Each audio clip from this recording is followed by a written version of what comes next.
All right, we're live. Welcome, everybody. Thank you for joining us. I'm really looking forward to hearing from Talia about procrastination because we hear about it in different ways. Sometimes we hear, like, oh, I'm so lazy. I just have to, like, force myself to do stuff.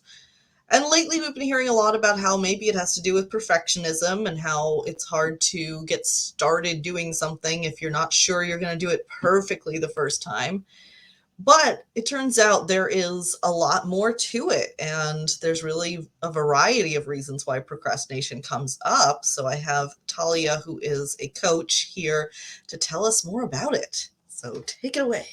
Oh, thank you. Thanks so much for having me on. I really appreciate this. I've been enjoying getting to know you, and I'm really happy to be part of this with you. Thank you. So yeah, I've found that. Well, first of all, I'm a procrastinator. So everything that I've learned about dealing with procrastination, I've learned because I needed to know it. So I don't want anyone to think that I'm somehow above the issue. No, no, I am right there in the trenches with you. In fact, I remember when I was in college, the only time I would ever clean my apartment was when something worse came along, like studying for finals. So the only time my apartment really got clean was when I was supposed to be studying, which felt like a worse thing to do. Yeah, and then Yeah, I been spent a lot of time uh, reading about how do you cope with procrastination, because clearly this is not sustainable. And I'm paying a lot of late fees, and um, I'd like to save that money. So what can I do differently? And I read a lot of stuff that didn't help me very much. Things like break down a big project into smaller steps. Like, great. Now I've got a list of smaller steps that I'm not doing. My to-do list just grew. Hey, or people saying, all you need to do is just get started. Just do it. Anybody can do it. Just get started. And I'm thinking, how broken am I that I can't even get started? Like, this isn't helpful at all. It just makes me feel worse. So over time, I figured out that um, procrastination kind of falls under three major umbrellas, and it's not perfect. Like, not everything falls under just one, or it's different for everybody. But in general, it's a useful way to think about it. I see perfectionism, resistance, and overwhelm being sort of three major factors in causing procrastination, and all of them have emotional underpinnings, which we can talk about. And that's what's cool about it. Like, finding this new way of accessing this. It's not, if you don't do it right, you're terrible. That just makes everything harder. It's okay, what's going on inside that's making this difficult, and how can we loosen up this knot? um, Hmm. I love this. I use this as a metaphor a lot. Have you ever, like, gotten your drawstring in a knot when you really have to pee? This apparently was made a big impact on me. But you try to yank on the end of the string, and it just makes the knot tighter, and it makes it harder to untangle. And the only way to really loosen everything up is to pick things apart and make more space, and loosen it up a little here and loosen it up a little there, and eventually you can untie the whole thing. And that's what I do with people, is help them find ways to loosen it up. Like, don't put more shame and blame on. That's just going to make it yank on the strings and make it tighter. That's not going to help. So That's how do such we a good find space to analogy. loosen it up? Yeah. It reminds me a little bit of weight loss and the way that it's talked about in our culture. Um, because there's a lot of people who are like, well, I care about people's health. So therefore, if they're obese, I'm going to yell at them about how they're lazy and they just need to stop eating. Like, of course, that doesn't help. Like, Oh, only no, going to shame make people them need to getting more ashamed and more likely to keep eating. Honestly, the only time I've been successful with weight loss is when I'm not trying to lose weight and when I can fully accept myself exactly the way I am. Because as soon as I start laying on the I should be different than I am, I get anxious and defensive and angry, and I eat to deal with those feelings, and I don't have a chance at losing weight. It's only when I can say, I don't need to change a thing about me. I am perfect the way I am. I want to do things that feel good for me and make me happy.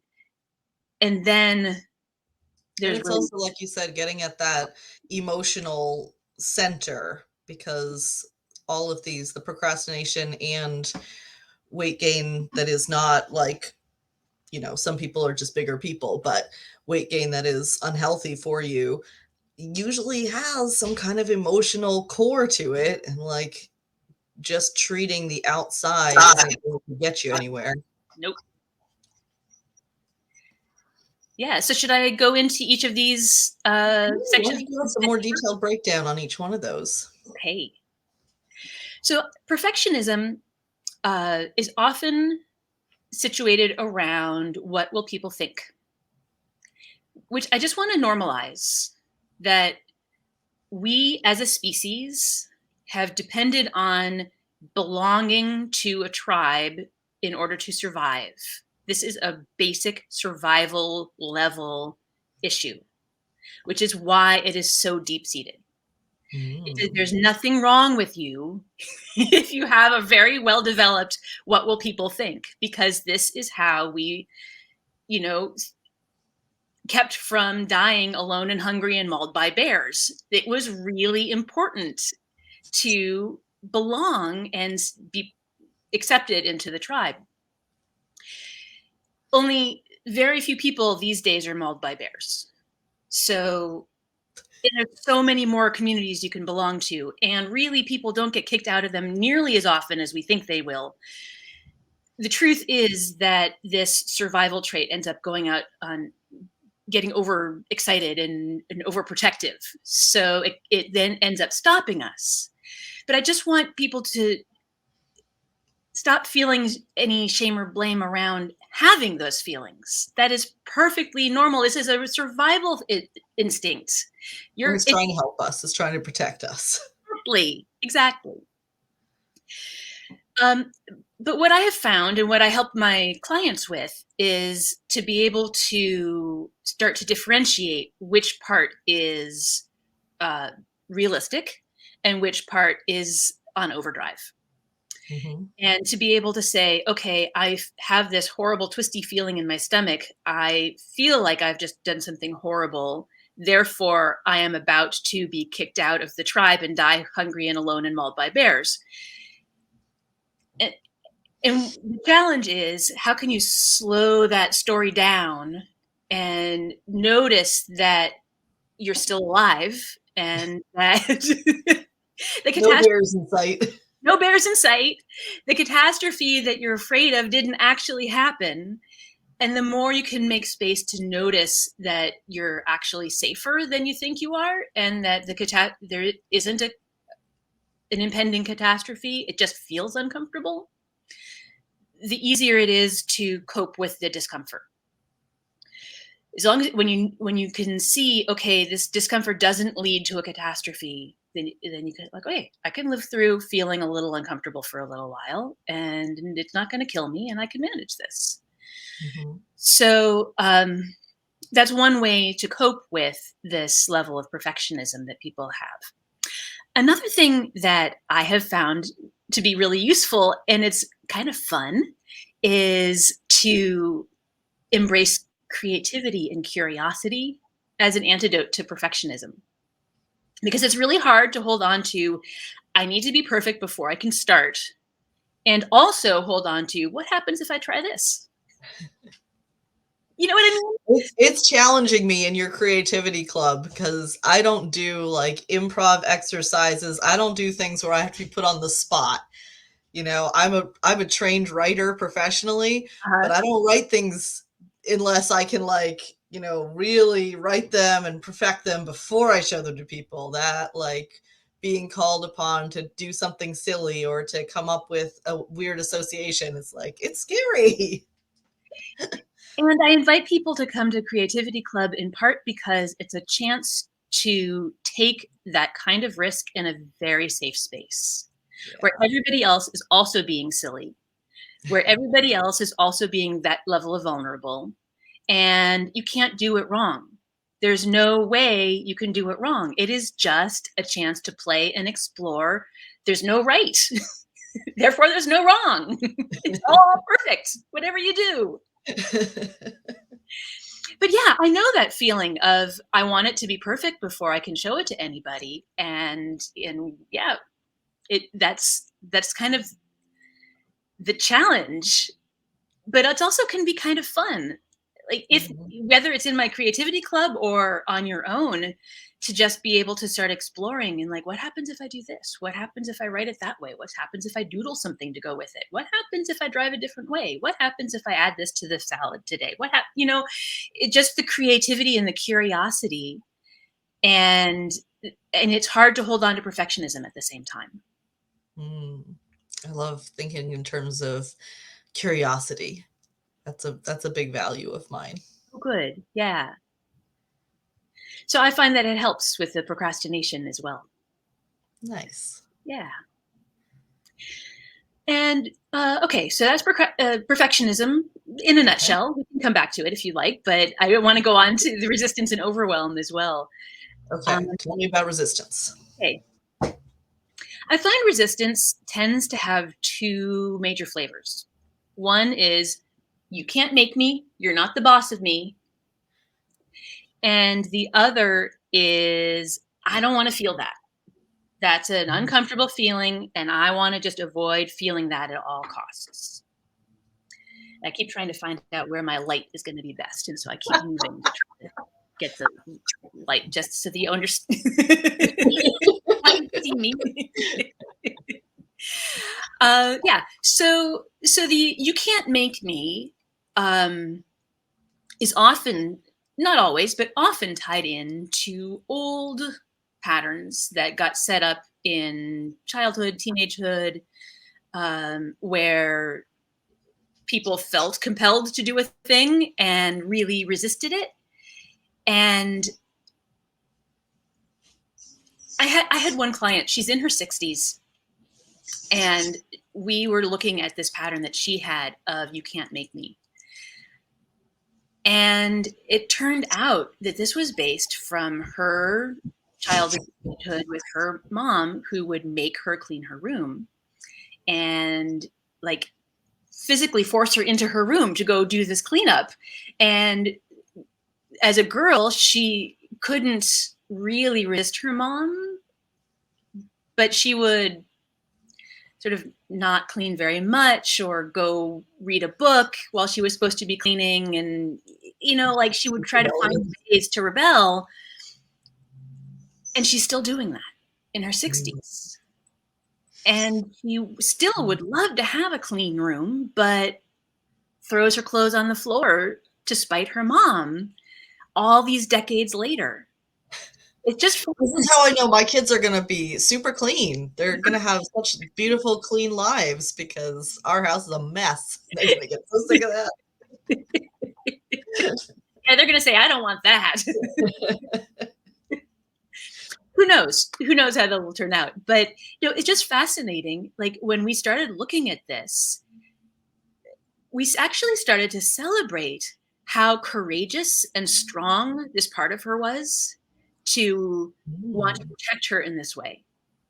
And once we celebrated this part of her, we were able that it started to have less of a hold on her. Mm. That's And such a nice way of going about it. I find this is actually true a lot with all the little voices that are running in our heads, whatever it is that they're saying. They're going to kick you out of the tribe. You can't make me, whatever it is. When we have those voices in our heads, and we, instead of telling them to shut up and go away, or la la la, I'm not listening, uh, when we do that, they get louder because they really want to be heard.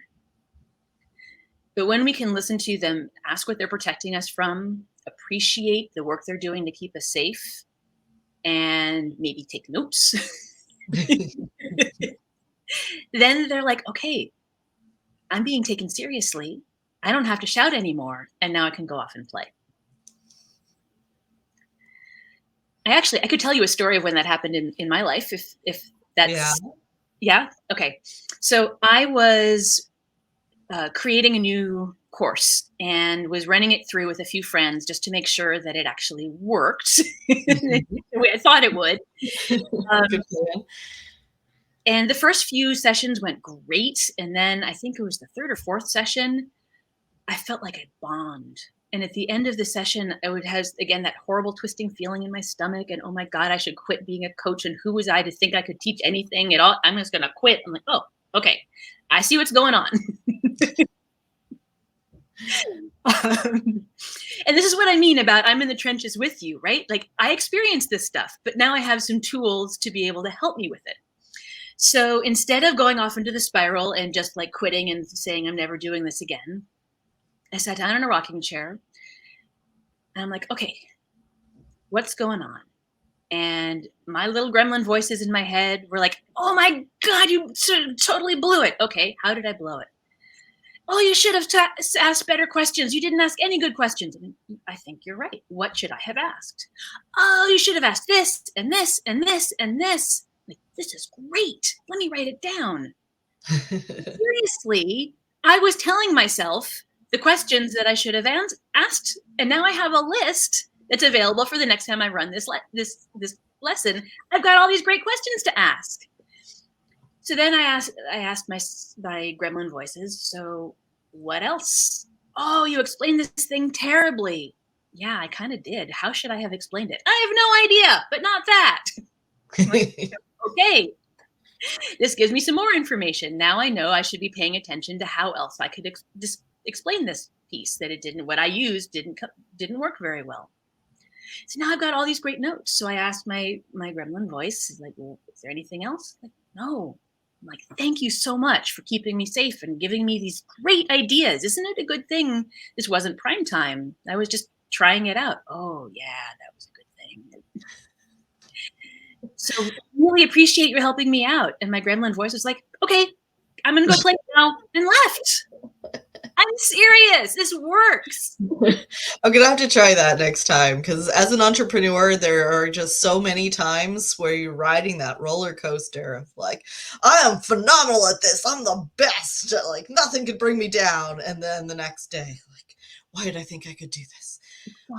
I should just go get a job at Walmart. Why am I trying so hard at this? You know? Exactly. In fact, I often suggest to people that they name the gremlin voice. I call my gremlin Cruella de Vil. I've had people name their gremlin things like Mephistopheles. I've had them name it something like the name of their high school or middle school bully. It's a wide range of names people use. Don't get too caught up in it. You don't have to come up with a perfect name right off the bat. Just something placeholder until you come up with something that you love. Mm. The advantage of this is that when I hear the Cruella voice going, I can say, that's Cruella. She might have some good ideas for me, but I don't have to listen to her. She's not the voice of my guidance. Mm. Because if it's all just in your head, it can be hard to differentiate which part is gremlin and which part is guidance. Yeah, So for sure. you can say, that's the voice of my gremlin. This is my gremlin's name. I'm going to have a conversation with my gremlin about whatever it is that they're talking to me about. But right now, in this moment, I'm going to set that aside because that's not my guidance. That's not a helpful, empowering voice. Mm-hmm. And one way you can tell the difference is that guidance is never going to be mean. Cannot say the same of the Gremlin voice for sure. It's almost always mean. That's a good point. Yeah. Yeah. Okay, so I think we were in resistance. So I'm going to go back. Okay. Try to get back on track. So we talked about the "you can't make me" part of resistance, and then the other part of resistance is this feels really uncomfortable and really bad, and I don't want to feel it. And I like to use taxes as uh, an example because taxes bring up an incredible amount of bad feeling in all kinds of different places. For example, I feel embarrassed that I don't have a better way of keeping track of all of my receipts. And I feel it's kind of inadequate that I just shove them all into an envelope and deal with it later. I feel discouraged that I didn't earn more money at my business last year. And boy, I really wish I could earn more, and maybe I should give up. I'm not sure. Is it worth continuing to try? And then there's I resent having to spend my time and energy working on this stuff. I mean, honestly, the government already knows how much I've earned. Why can't they just send me a bill? Why do I have to go through and do all of this and pay money to a CPA if I don't want to do it all myself? Like, I really resent the heck out of all of that. And I don't always agree with how my money is being spent on, and so then there's that. So like there's just like piles and piles of different feelings, none of which I want to feel. Yeah. They're all comfortable. And so I drag my feet getting started on taxes because I don't want to feel that whole pile of stuff. Yeah. Totally normal. But how do we fix it? What was that? But how do we fix it? How do we fix it? I find that being able to list all the different feelings like that helps, because then I can say, okay, I'm a little embarrassed about how I keep my records, but is it adequate for now, or do I want to change it? All right, it's adequate for now.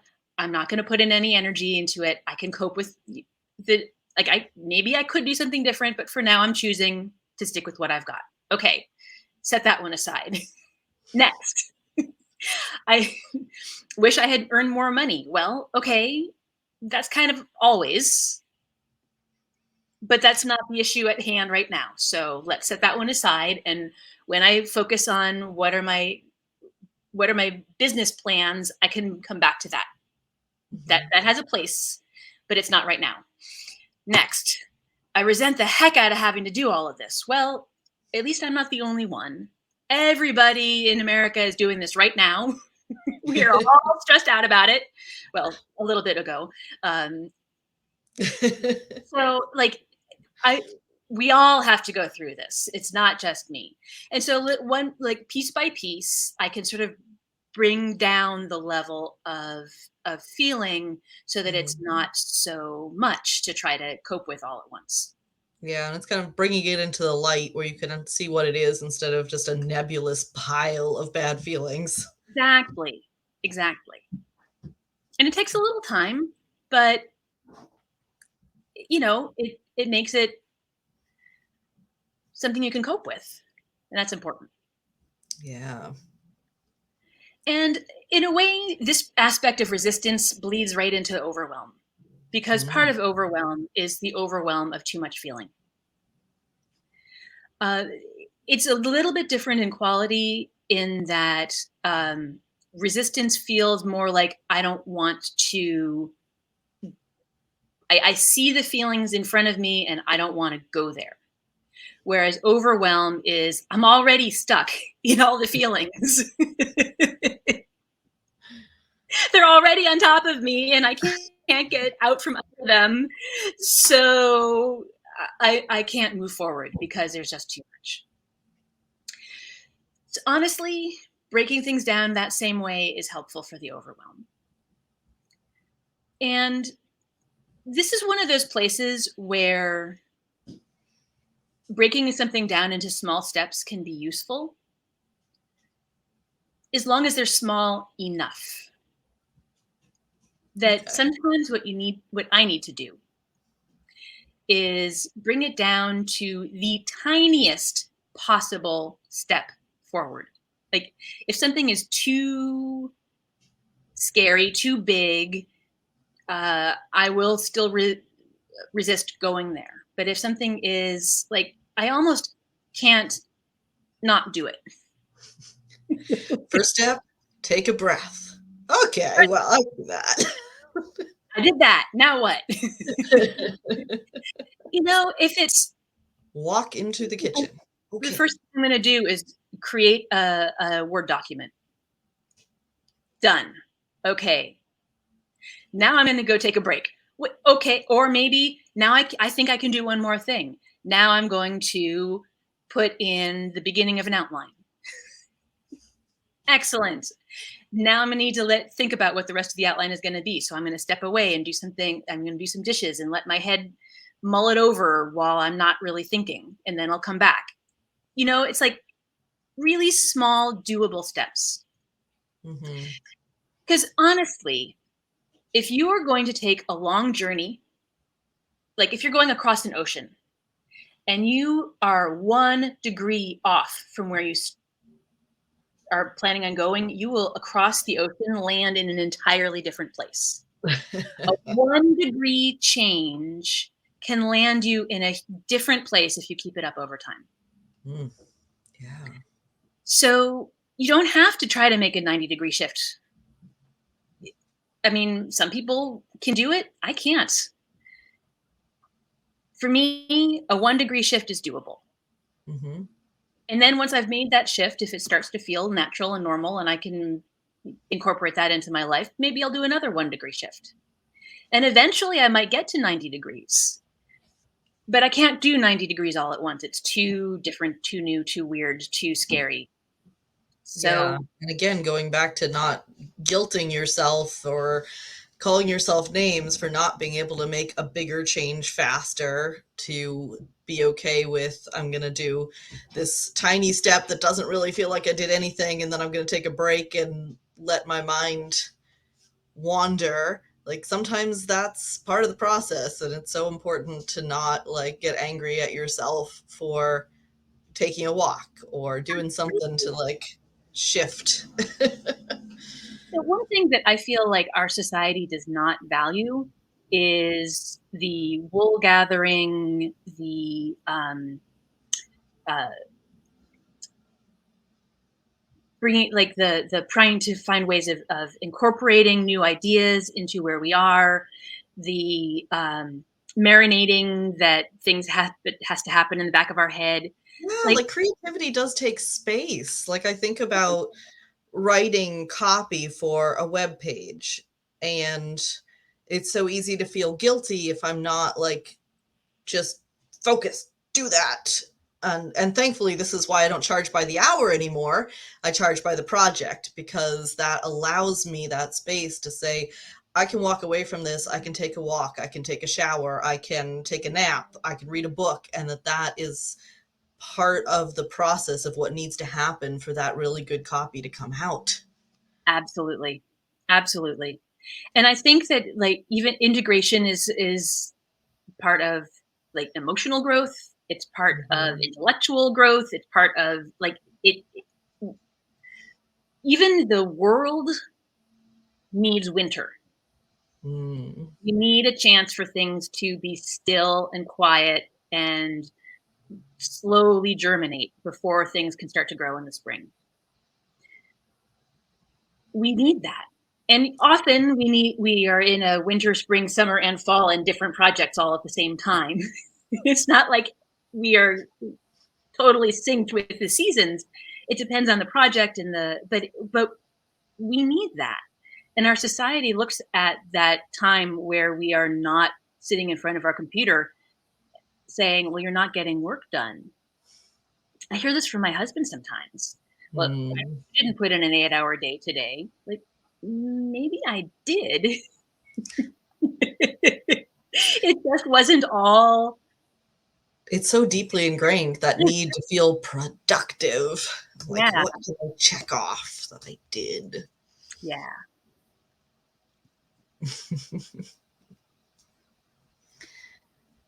Okay, so we break it down into the tiniest of steps. Tiniest of steps. if overwhelm is the issue. So I guess it really starts with identifying where your procrastination is coming from, and it's probably different depending on what it is and the day and everything. It's probably not always the same issue. Definitely not always the same issue. Like, I feel a lot of resistance around taxes, but when I'm doing, um, making a course for people, it's perfectionism is a much bigger issue. Like, I Mm. want it to be perfect before I can release it. I want, you know, I have to remind myself that done is better than perfect. And in fact, if things are too perfect, people can't relate to them.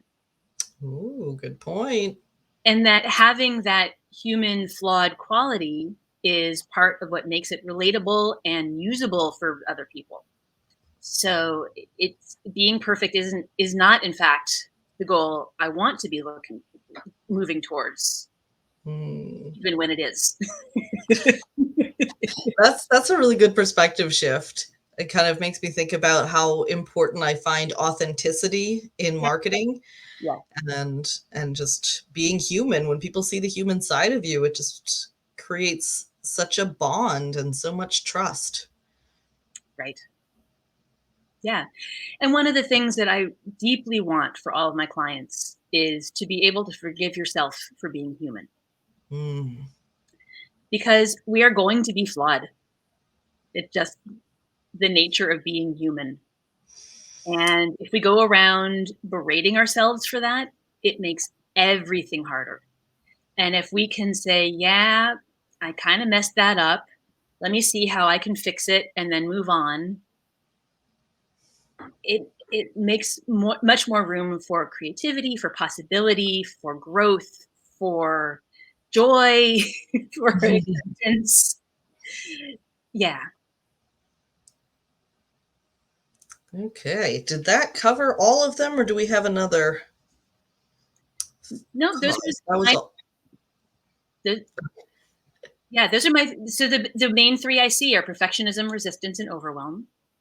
Mhm. And the main ways that I talk to people, I mean, I have a lot of tools that when we work in person, we can sort of see what fits each person. But my big tools include creativity and um, making space around your emotions, so you don't go directly from that, oh my God, I feel terrible, to therefore there is a catastrophe about to happen. It's about around self-talk. I think I didn't mention this part, but when our brains believe what we tell them, our brains are a little bit like a 6-year-old child. They don't have a filter. So if you would you would you talk to a 6-year-old child the way you talk to yourself when you're upset at yourself? Most of us would not. Hopefully. Most of us are much harder on ourselves and say horrible, mean things to ourselves that we would never say to a child. But the thing is, there's still a child inside of us listening, and our brains are still believing what we tell it ourselves. And our inner child is not going to come out and play if we're not making it safe. So we finding another way of talking to ourselves that has more compassion, that has more um, love and understanding and curiosity, like what was going on. I'm curious about this rather than blame and shame. Mm. So that finding new ways to talk to ourselves is key. And then the smallest possible step. And those are my biggest biggest tools, um, most universal tools to for people to cope with procrastination. And it's not, you know, get the best planner and use it properly. It's all internal stuff. Okay, awesome. And I believe that you have a free coaching session or a short call that people can take advantage of. Is that right? Yes, yes. I would love to have people come and book an hour with me and explore. Maybe we can come up with the that biggest procrastination piece that you've got, which Ooh, umbrella nice. does it fall under, and Oh, it's very generous. I like it. uh, it makes me a better coach to be able to talk to a lot of people this way. So Hmm. it's a win-win. You get something, I get something. And Excellent. also, I run a creativity club every Thursday. It's 4 o'clock Pacific, so that would be 7 o'clock Eastern time. Just runs for an hour on Zoom, and it's a chance to just play. We Mm. play creativity games. You could talk a little bit about your experience of it if you'd like. Yeah, well, I mean, I spoke about it a little bit earlier that it's a new way. I haven't allowed myself to relax and play in that way before. Mhm. And I've avoided it for a long time because I've certainly had opportunities to do things like that. Yeah. And I was just, told myself it was okay that I didn't, but it was something about the opportunity presenting itself and enjoying getting to know you and wanting to spend more time with you. So it brought me in. Find it to be fun, silly. We laugh a lot. There's I bring in different games each week, and we can play with like writing really bad poetry, or coming up with magazine covers for silly things like sorting gravel. And like, you can draw a picture on the cover if you want, and then like all the different article titles. Um, just just different ways to play, and everyone is a little bit different, and it's I just find it so fun to see all how what everybody brings to it. Like, even there's one that I started with where you just have like a whole lot of circles on a page, and then your goal is to fill each circle in with something different. And I'll go through and a smiley face and a frowny face and a clock and a sunflower and maybe two wheels on a bicycle. And after a while, I'm like, that's it. There is no more things that fit into a circle. And then other people share what they've done, and it's a And piece then Leela comes along with a whole new way of thinking about things. of barrel of a gun, or this looking at a pencil from the tip, or a pizza, or like there's always other things that I didn't think of myself. So it's just really fascinating how we can just feel like, okay, I've covered all the bases, and then we haven't, because other people have other ways of thinking and other ideas. So it's really fun to be able to be creative in a group setting like that. Yeah. Okay, well, if people want to take advantage of that coaching session or come to Creativity Club, for now, I'll just say shoot me a message and I'll pass you along. Okay, But let's get the links also that I can add to show notes and comments, and then we'll get that ready for people. wonderful.